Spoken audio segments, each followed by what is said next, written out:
এই মুহূর্তে দুটি বড় খবর সামনে আসছে যেগুলি ভীষণই গুরুত্বপূর্ণ। প্রথম খবরটি হচ্ছে 26,000 চাকরি বাতিল নিয়ে। 26,000 চাকরি বাতিল মামলায় এবার যোগ্য চাকরিহারারা আর কোনো রকম চুপচাপ থাকতে চাইছেন না। তারা মমতা বন্দ্যোপাধ্যায়ের ওপর ভরসা রাখতে পারছেন না, তাই এবার তারা চরমপন্থা অবলম্বন করতে চাইছেন। চাকরিহারাদের একাংশ মমতা বন্দ্যোপাধ্যায়ের বিরুদ্ধে প্রত্যেক দিন রাস্তায় মিছিল করতে চাইছেন। নবান্ন অভিযান আছে সামনেই, কিন্তু অতদিন তারা অপেক্ষা করতে রাজি নয়। মমতা বন্দ্যোপাধ্যায়ের বিরুদ্ধে তারা সক্রিয়ভাবে গোটা বাংলা কাঁপাতে চাইছেন বলে জানাচ্ছেন তারা। অন্যদিকে মমতা বন্দ্যোপাধ্যায় আশ্বস্ত করেছিলেন স্কুলে যাওয়ার জন্য, কিন্তু তারা মমতা বন্দ্যোপাধ্যায়ের সেই আশ্বাসে কোনো রকমভাবে কর্ণপাত করেননি।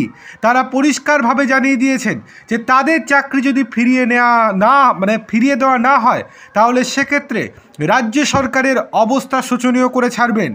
অন্যদিকে রামনবমীর পর হনুমান জয়ন্তীতেও রাজ্য সরকারের নোংরামি শুরু হয়ে গিয়েছে। এবার হনুমান জয়ন্তী করতে দিতেও বাধা দিচ্ছে রাজ্য সরকার এবং রাজ্য পুলিশ প্রশাসন।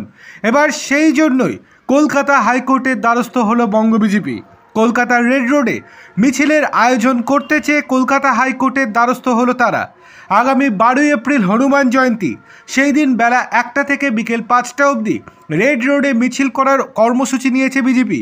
অভিযোগ, মিছিলের অনুমতি চেয়ে পুলিশের কাছে আবেদন করা হয়েছিল, কিন্তু অনুমতি মেলেনি।